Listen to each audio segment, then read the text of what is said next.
Give us any chance, we'll take it. Read us any rule, we'll break it. We're gonna make our dreams come true.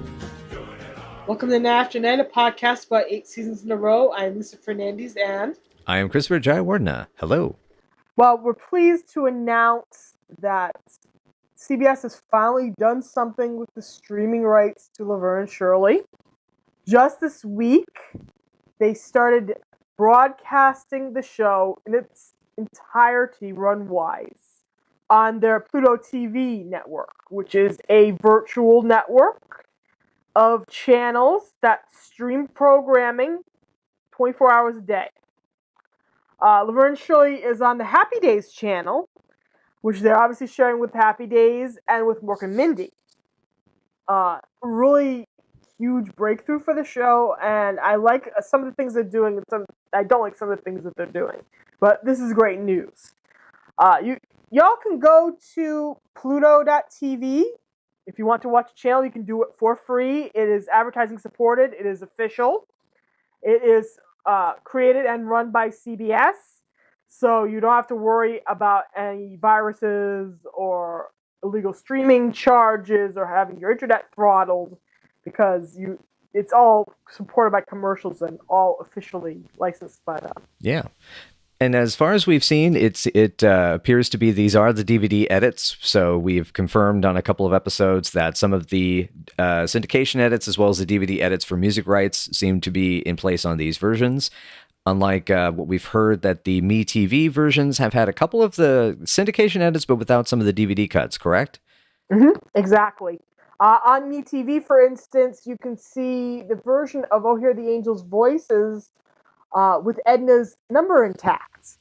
She has an entire musical number, and it is intact in that version of that they're broadcasting. In their edit, that is extant. That's not on the DVD at all. I have not seen the episode yet on Pluto, but I'm pretty sure that it's not going to be extant in that version either. I have no idea about the status of, for instance, the montage in Not Quite New York, where the girls reminisce about life in Milwaukee before they moved to California. It's set to the Beatles' Yesterday. In the DVD, it is obliterated with studio music. I have no idea what the version airing on MeTV is going to sound like, but the version on Pluto is likely to be the same as the DVD edit of that. So that's good to know. So. But that being said, I mean, as we're saying, this is quite the big leap. And actually, you know, we've pre-recorded like seasons worth of episodes where we complain about the lack of streaming. So this is I have more editing ahead of me, apparently. Yeah, thanks, CBS. Yeah, and of course it's like I'll have to loop in a citation needed every time I say it, we talk about the streaming rights. Citation needed. This information is no longer valid. This election was called differently. and my two big problems with how they are streaming the show are these two factoids. They are airing the episodes completely out of order and jumping around between seasons, which is really annoying and provides no continuity. And they are not airing two-parters together. Yeah, we're literally watching the Cruise Part 1 play out just before they jump to Shirley's operation. Yeah, which is a bad look, to be honest. That means people will not have immediate access to the conclusion of a two-parter. I don't know when this is going to air, second part of it. So people are going to be sitting there going, what the heck is happening? So that's not a way to hook people into the product, really. Right. Yeah, even Nick at Night was better about that, if I recall. Nick at Night was excellent about that. Nick at Night had superior edits, and in addition, they aired everything in order. Even if they were airing it at 3 a.m, it was being aired in order. So. But yeah, and you mentioned again the amount the hours that it's a nice long block for Laverne and Shirley currently. Yes, currently they are airing the show from, I believe it was 11 a.m. until 7 p.m. Man. From 7 till I think midnight, they're airing Mork and Mindy, and then from midnight through 11 a.m, they are airing Happy Days. Correct me if I'm wrong on that one. We're going to have to see how it plays out over the next couple of weeks. That seems to be the pattern they are setting up. It's for a channel called the Happy Days channel. That's actually very interesting. Yeah. That, and I guess, as someone who, uses Pluto to go to sleep, I guess it makes sense that I would turn on the Happy Days channel and expect Happy Days when I'm trying to go to bed at 1 a.m. So yeah, exactly.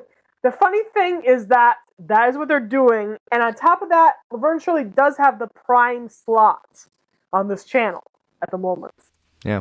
They are airing it in the middle of the afternoon, in the late afternoon, when people are more likely to be home and to watch it. So, in a way, it's a very prime slot, but the way they're doing it is not perfect. Yeah. So it's definitely it's a big step, and we hope that now, with this access, any of you who don't have the DVDs, for instance, but are fans of the show and are listening to our podcast, that you'll get a chance to kind of catch up with us on Pluto, basically, to watch episodes that, you may not have seen in a while or don't have access to, and be able to then join us for the podcast and for any questions and stuff like that. Cause we like to interact with the fans. It's a very small fandom currently, but it's very enthusiastic. Yes, we are.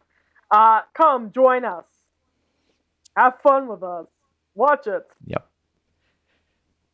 And also, just for the record, Pluto TV is kind of fantastic. If you're just in need of entertainment, their movie selection is incredible. Yes. They play really good transfers of a lot of movies. It's all ad-supported, but I mean, I've seen things like as well-known as, like James Bond movies to as obscure as like The 13th Floor. Shout Factory's channel, for instance, has a wonderful selection of their stuff. Yes. There's a full Mystery Science Theater and Riff Tracks channel. Exactly. As in they have them. They each have one, so you can literally, like, if there's a commercial break on Mystery Science Theater, you switch over to Riff Tracks seamlessly. Yes. They have RuPaul's Drag Race channel. They have a Gay Watch channel. They have an entire channel for, at the moment, they added a bunch of classic TV channels. They have one for Love Boats. And they have one for, I do believe, I'm going to check this, and Chris is going to edit it a little bit. And we ties Three's Companies, Mission Impossible. Yeah. Yeah. So you got a lot of variety. If you are into classic TV at all, it's obviously a worthwhile app. Honestly, this and Tubi to get combined, perfect. Pretty much good to go for your ad-supported goodness. Oh, yeah. But this is incredibly exciting. It brings Laverne Shirley into the digital age, which we have been begging the universe for forever. The show has not streamed since it was on Hulu, and it hasn't been on Hulu for at least 5 to 6 years, and never in its entirety. They're going to stream season 8 on here, and season 6, and season 7. So I was going to say that, I haven't been begging, I also have been begging for this to happen for a year, because we're still in 2020 and this year just won't stop. So that figures. Only one more month. I almost said 2 more months because it feels like it's going to be 2 more months. It's only one more month. Yeah, it's going to feel like it. Although November went by pretty fast. I will say that much. Yeah, it did. Yeah. Anyway, so yeah, I think does that cover this? Is there anything? I guess the one thing to mention, which was kind of cute, was in the process of making sure to double check our information for this, we found that even the Milwaukee Journal Sentinel, which is a local Milwaukee, Wisconsin newspaper, they actually commented on this, and their headline, even though it's a Happy Days channel, their top of the headline is every episode of Laverne and Shirley streaming for first time. So it's so exciting. In a way, it is so exciting. Even with its imperfections, it is very exciting. Yeah. So I am kind of thrilled about it. Yeah, it's great. My mom was able to watch It's a Dog's Life for the first time because of it. Aw, that's sweet. I'm going to actually see if next time Sing Sing Sing is on, I'm going to tweet about it. Everybody should watch Sing Sing Sing. It's so good.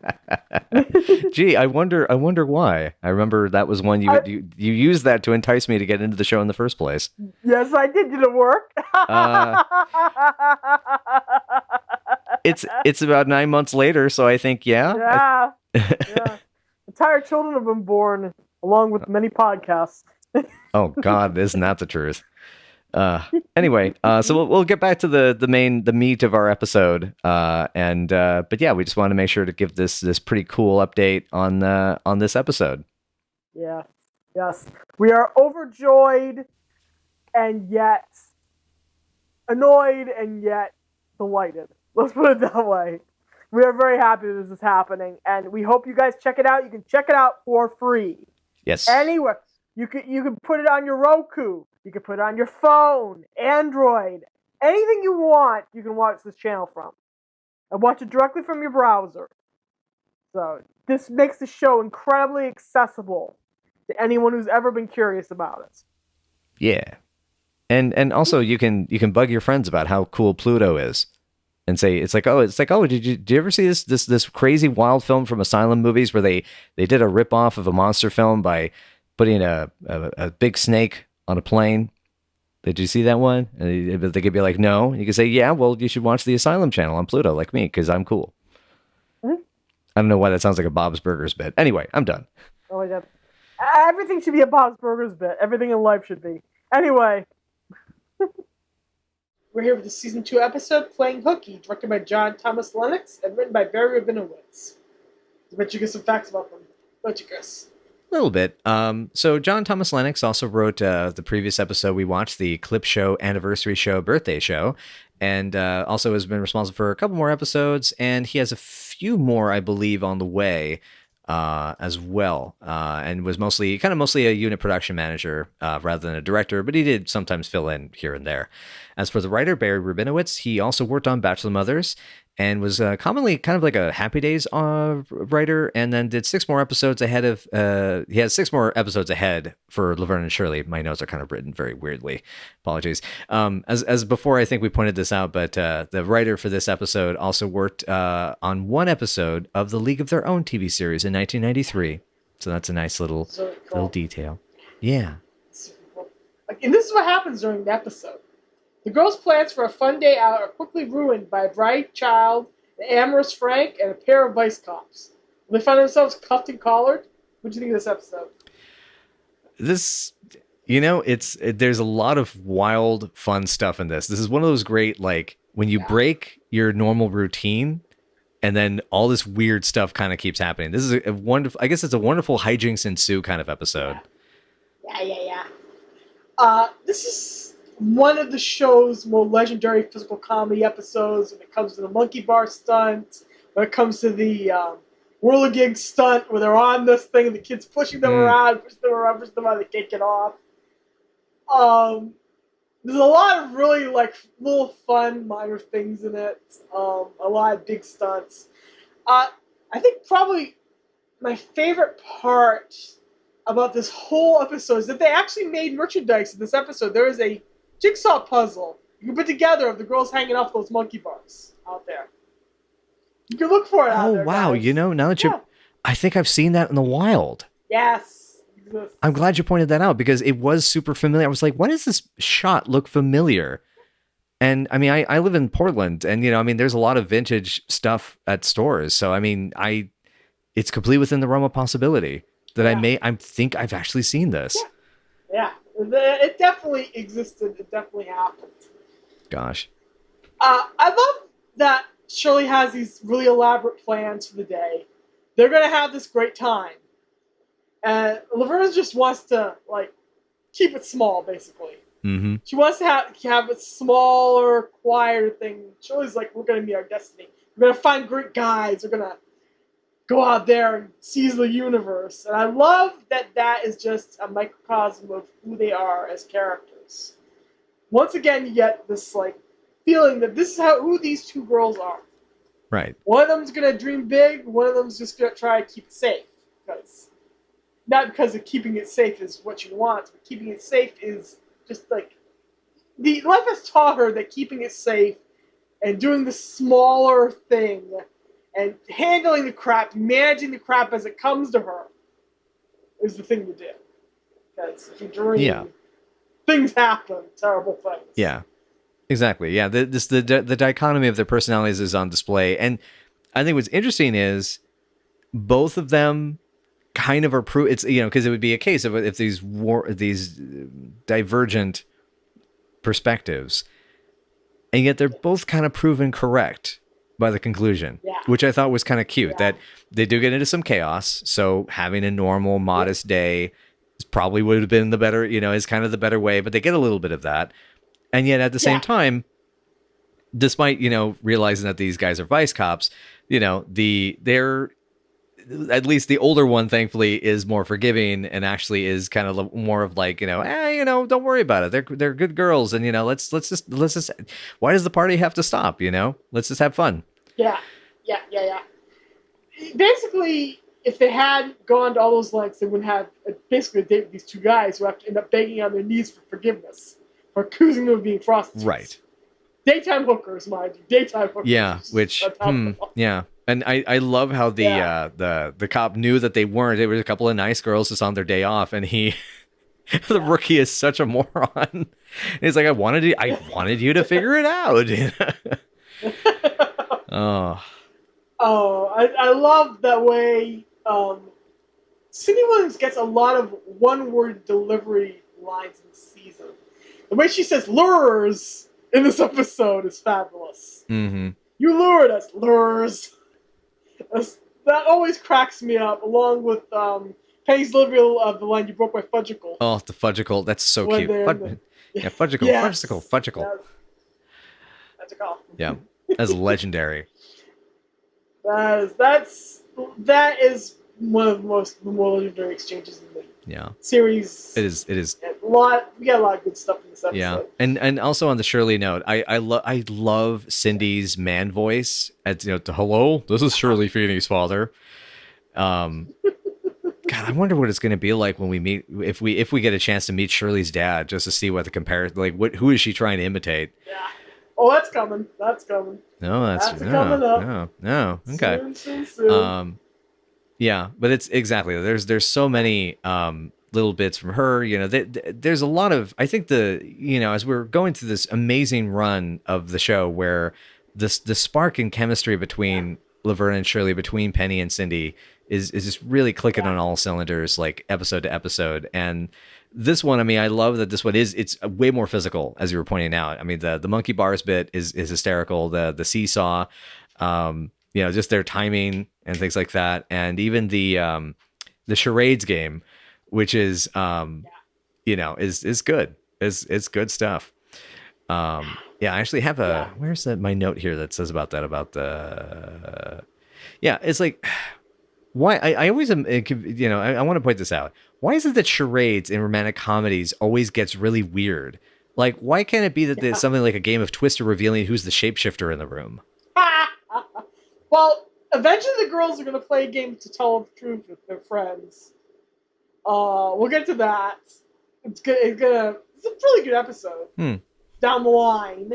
But, why do that? I think the ultimate answer is, in the 1970s, they wouldn't let you play Twister on primetime television.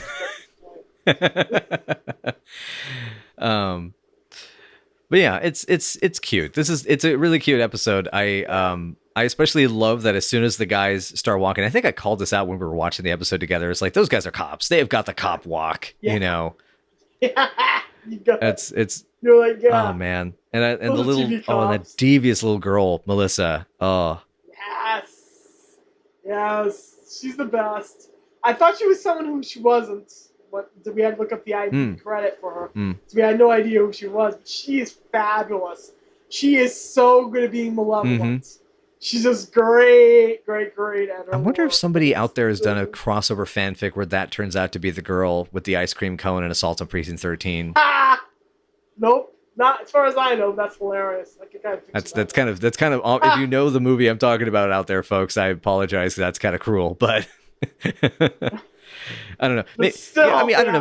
Maybe she just wandered off the set of The Devil Times 5 or something. I don't know. Or The Children. Oh my The Children. God, I still haven't finished watching The Children. I need to finish that. 5. That movie's awesome. The Devil Times 5. I haven't thought of that for centuries. I love that you know what movie that is. That is awesome. It's got Lee Garrett in it. I definitely know what it is. Oh man. Definitely. No, I've had to explain that movie to like 5 or 6 different people, like Grindhouse movie fans. I've had to explain that to. Really? Yeah. Oh yeah. Try to Survive, The Devil Times 5. How do people not seen that trailer? It's kind of. Oh yeah, the trailer's amazing. The movie's great too. It's so much fun. They're little people. Yeah. Oh boy. Anyway, but Okay. sorry, back on track. Yeah, I mean, with that being said, I also love the Laverne's reaction. It's like, I can take the kid, I can take her. you know. Yeah. I love the girls' desperate attempt to keep their dignity during this entire day. And they kept trying to finally get to recapture it by the time they get those guys begging on their knees to make them forgive. To make them give them a little bit of forgiveness. Right. And I love that ultimate struggle, just like recover the day. And eventually they do recover the day. Right. Yeah, and eventually they do recover the day, and they get a little bit of fun out of it. Exactly. Yeah, and I mean, I love Archie Hahn, who plays the younger cop. His waddle on his knees. God, across the room is. Oh God, I can just imagine. Like that's one of those things you got to wonder. Was that something he experimented with in rehearsals, or was that the director, or was that the writers? Like I'm curious, how that came around, because that's such a hysterical. Like from that whole scene, that is the visual that never leaves my mind. Yeah, I can still actually picture that. All you had to do was just mention it, and it popped into my head. I already had a note about it.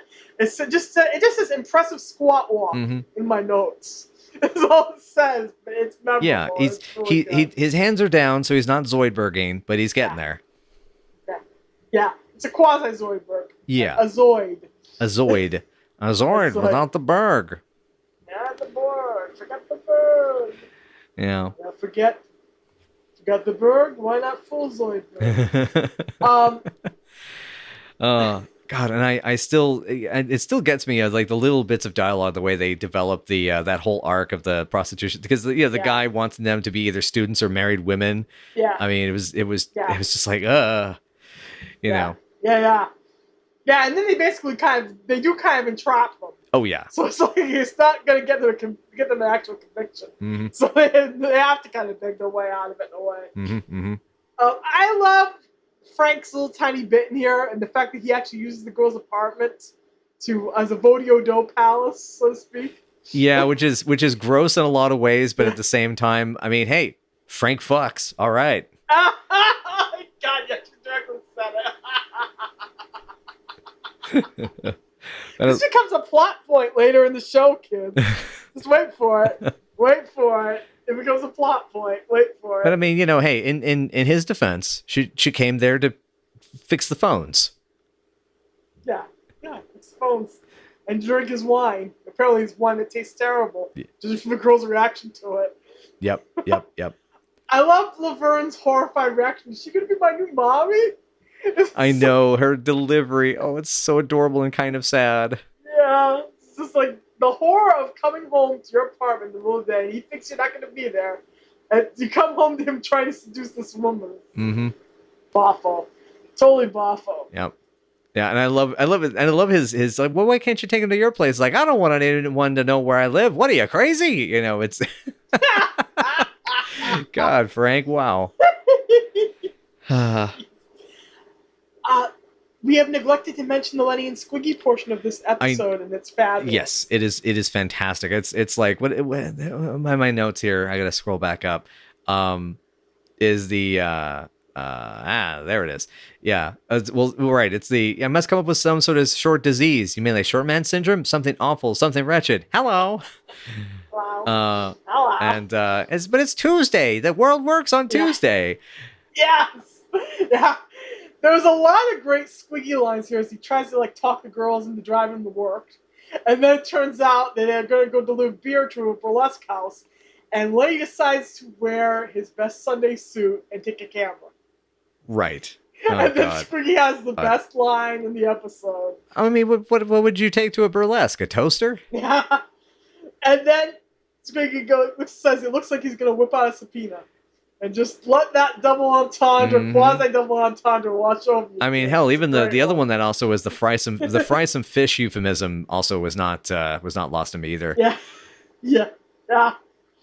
Oh gosh, that was great. No, it's a great moment. That's fabulous. It's so yeah. I actually have a note here about Bradstreet Burlesque House, and my thought was Bradstreet, like the Punisher comics guy. Yeah, I know very little comics knowledge, but I know that one. Kind of, yeah. I actually had no idea what that's a reference to, but I think that's the second. That's only like the third or fourth. I think it pops up later on. This is the first time it pops up, but it pops up later on. I think in the series, and because it's a place where the boys do attend now and again. Oh, gotcha. There's also the immortal line. That's for you to know and me to find out. It's like perfect squiggyism. So that is a squiggyism for sure. Oh god, we need to make a list of those. Yes. Yeah, because I mean, I don't know if MeTV will now that MeTV is playing the show, but hopefully they don't steal our thunder by the time this episode comes out. Hey, yeah, hopefully not. If they do, we'll link it in the comments. We'll link it in the comments or we'll link it in the info. Right. Because there should be a whole list of squiggyisms out there, folks. Absolutely. So speaking of the sort of risque aspects and dialogue of this episode, the shorts and Cindy tummy, I was very pleased. They both look great in shorts. Let's be real. They look amazing in shorts. My God, Laverne is toned as hell in this episode, and the next time she wears shorts in this season as well. I mean, it's both just a case of, yes, I find it attractive, and also it's just like, my God, that woman was ripped. Yeah. Well, you had to be strong to do this kind of stunt work. Absolutely. You had to really be strong to do this kind of stunt work. And she could, like I said, she can literally pick up, at that point in this show, literally pick up every single member of this cast. She literally picks up David at one point. She picks up Cindy at several points. And she does pick up Michael in a fireman's carry at one point. So she could literally lift almost all of them. So that's got some core. That's some core strength going on. I'm trying to think of could she lift Eddie because of his muscle mass, and then Phil, but I'm trying to remember if she actually did lift Eddie. They do a lot of dance routines together. Huh. And I can't remember if she lifts him during that. During one of them. We'll get to it. We'll see if that happens. So I cannot remember offhand. He carries her at one point, but I can't remember if that happens at all. But yeah. Also, it's okay. So one of the things I also enjoy about this episode is that this whole idea of playing hooky is done very delightfully childish. Like they're just kids, you know?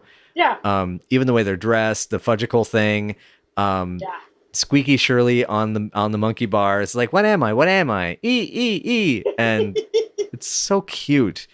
And even the way that like the two, and I think what's kind of cute is even the two cops at the end, you know, they end up playing hooky with them basically, you know? Yeah. It's and they're making an afternoon of it. Exactly. You know, it's not a God, you know, I guess what I appreciate is that, you know, there are some shows that tonally, even for comedies, would have made this. They could have made it dirty. They could have made it slimier. They could have had them get mugged. You know, there's all these other things that could have been. Like I'm imagining the way that like Futurama would have done it, or The Simpsons. I mean, like The Simpsons has a great hooky episode in the early years where the boys all they go see Naked Lunch and all of that with the fake ID, and it was. I remember that like having like, you know, sort of it was a little weightier, you know. Here, just everything is so cute. Like it's this wonderful it's a reminder that they're still young, and I don't know. I really like that about it. Yeah. They are somewhere in that little space between full-on adulthood and just having gotten out of high school adulthood, where they're kind of like, well, I can have chocolate ice cream at night anytime I want for dinner. Mm-hmm. On one hand, and on the other hand, where it's I gotta pay the bills or I'll get kicked out. Right. So it's that little gully between those 2 points in life. Right. This show does a good job plumbing that little gully and having fun with it. Mm-hmm. Letting them have fun with it. I just remembered. We also didn't cover the wonderful scene of them calling in sick to work. Yeah, this is so much fun. Oh my gosh. That's so much fun. Shirley comes up with this big elaborate, you know, scene for Laverne to play out. Laverne just goes, matter of fact, says it, and then Shirley poses as her own father, even though she's an adult. Right. It is great. It is great. It is fabulous. Mm-hmm. Mm-hmm. I'm Shirley Feeney's father. Yeah. It's so good. It's really good. This was definitely it really is. It's definitely one of my favorite of the episodes of the more comedic ones. We've had a really solid run, back to back to back, with the episodes in season 2, and this was another really high point for me. Yeah, this whole season is a run of really good, solid episodes. 2, 3, and 4 all have really back to back to back. This is fabulous. This is fabulous. This is fabulous. As we go, you will see that. Yeah. Cool. I love it. I love this season. I don't think this is my favorite season because I think 3 or 4 might be. Probably 4 is my favorite overall, but we'll get there. We'll get there and see what you see. See what you think.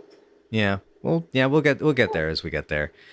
But yeah. In any case, though, it's a good time. I mean, I'm not sure what else really to comment on. I mean, there's wonderful details. I have wonderful little notes. What was your note? One note I have is, the rookie cop. I mean, he's about as much of a dorky bucket puppy as Leon S. Kennedy from Resident Evil 2. So, I mean, there's that. I mean, they are the dopey arm of the law. I mean, it's amazing. Extra stupid arm of the law. And I even love the he thinks we're loosey goosey for money, and it's like, hey, but we didn't even do nothing, and it's almost like a slight bit of disappointment. Yeah. It's like you didn't get to have fun, and they're gonna go to jail for it. Right. And I love the it's like I don't fool around on duty. I do when it's been a slow day. It's that it's amazing. And also, okay, I gotta say, Apple Cheeks. That is an adorable pet name, and yes, it is. That is underrated. Yes, it is. That's adorable. It's perfect for her. It's perfect for her. Right? Absolutely perfect for her. Yeah. Yeah. Cool. Yeah. So, where would you rank this one? I'm gonna go with I think because it is mostly a goofball episode, like a 6.5. I think maybe a 7 for some scenes for sure are 7 quality, but I will say its pacing takes a hit in a few places. That's one of the few issues. Yeah, the pacing is kind of off. It strings together a lot better than some of the later episodes. When we get there, you'll probably be able to see it, the way the pacing is off. But it's not a bad episode. For me, just for the stunt work alone, this is around a 6. The stunt, all the physical comedy is great. You get these great squeaky lines, which are perfect. The boys have a really, really great tiny little segment in this episode that really makes it worthwhile. The whole episode itself is just pretty darn good. Great little bits of dialogue. But the pacing kind of drags it down. Pacing kind of drags it down. And it feels like it needs a little bit more of a button somewhere at the end. But that's just me. Yeah, no, I agree. Yeah.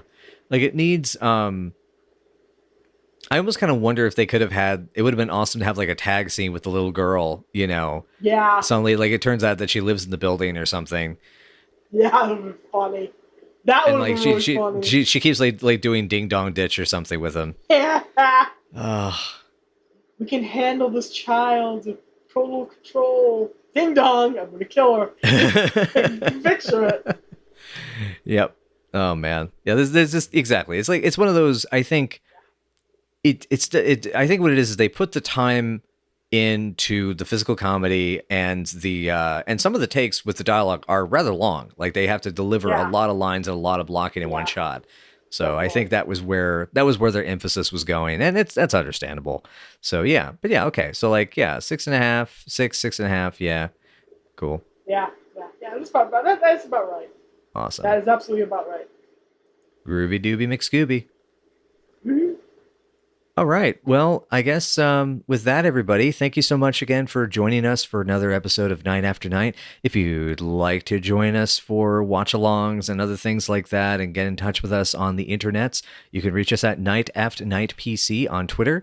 We're also at Night After Night Pod on Facebook, as well as Tumblr and WordPress. You also can reach us at nightafternight@gmail.com. And we also have a Patreon if you'd like to give us some incentive money to get us towards some of our goals, so that we could do some more episodes, some kind of special stuff as we're getting deeper into the show.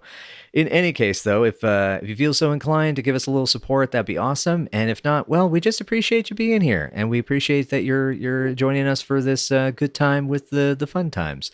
And I guess that's going to be it. And so what do we have next? I think it's I don't know. It's something about a rodent or a mammal, an animal. Next week, the girls try to earn a little extra money so they can attend a special cocktail party. It goes sideways rather quickly because the experiments they take on requires one of them not to eat for a good 48 hours. The other one can't sleep for a good 48 hours. Hijinks ensue, and this is called guinea pigs. That's it. Guinea pigs. That's right. For a second, I thought it was going to be called hamsters. I don't know why. Well, it could be called critters. It could have been called bullies. I don't know. Could have been a nutria. Could have been a nutria. Yeah. Anyway, well, thanks again, everybody. Thanks for sticking with us. Thanks for listening to the show. Bye now. Laters.